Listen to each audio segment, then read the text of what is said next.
Iran को और नुकसान होता। इजराइल के मिसाइल अटैक के बाद राजदूत बोले, इजराइल और ईरान में जंग अब लगातार बढ़ती जा रही है। ईरान के हमलों के बाद बीते दिन इजराइल ने जोरदार पलटवार किया।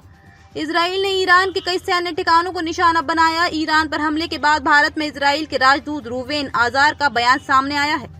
रूवेन ने कहा कि इजराइल केवल शांति चाहता है, लेकिन वो ईरान के किसी हमले को बर्दाश्त नहीं करेगा। राजदूत आजार ने कहा कि ईरान पर यह हमला केवल एक संकेत था कि अगर तेहरान इस लड़ाई में आगे बढ़ना चाहता है तो इजराइल के पास कई और लक्ष्यों को निशाना बनाने की क्षमता है। ईरान के सैन्य ठिकानों को बनाया निशाना। राजदूत ने आगे कहा कि इजराइल ने जो किया वह बहुत ही सटीक हमला था, जिसमें ईरान की वायु रक्षा प्रणालियों को नष्ट किया गया। इस हमले में ईरान के मिसाइल और ड्रोन कार्यक्रमों से जुड़े सैन्य प्रतिष्ठानों को भी निशाना बनाया गया।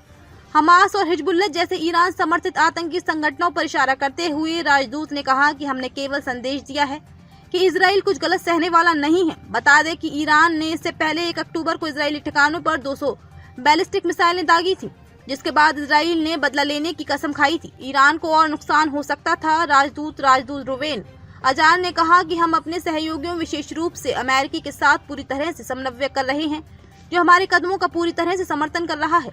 उन्होंने कहा कि इजराइल ईरान को काफी नुकसान पहुंचा सकता है, लेकिन हमने जिम्मेदारी से ही अपनी प्रतिक्रिया दी और इसे सीमित किया, क्योंकि हम केवल हमास की सैन्य क्षमताओं को पूरी तरह से खत्म करने पर अपना ध्यान केंद्रित कर रहे हैं, तो ईरान को कीमत चुकानी होगी। जब राजदूत से पूछा गया कि क्या इजराइल कभी न खत्म होने वाला युद्ध में फंस गया है, तो उन्होंने कहा कि ऐसा लग सकता है, लेकिन हम केवल अपना बचाव कर रहे हैं और दुश्मन को जवाब दे रहे हैं। उन्होंने कहा कि अगर ईरान बातचीत की मेज पर नहीं आता है तो उसे इसकी कीमत चुकानी होगी।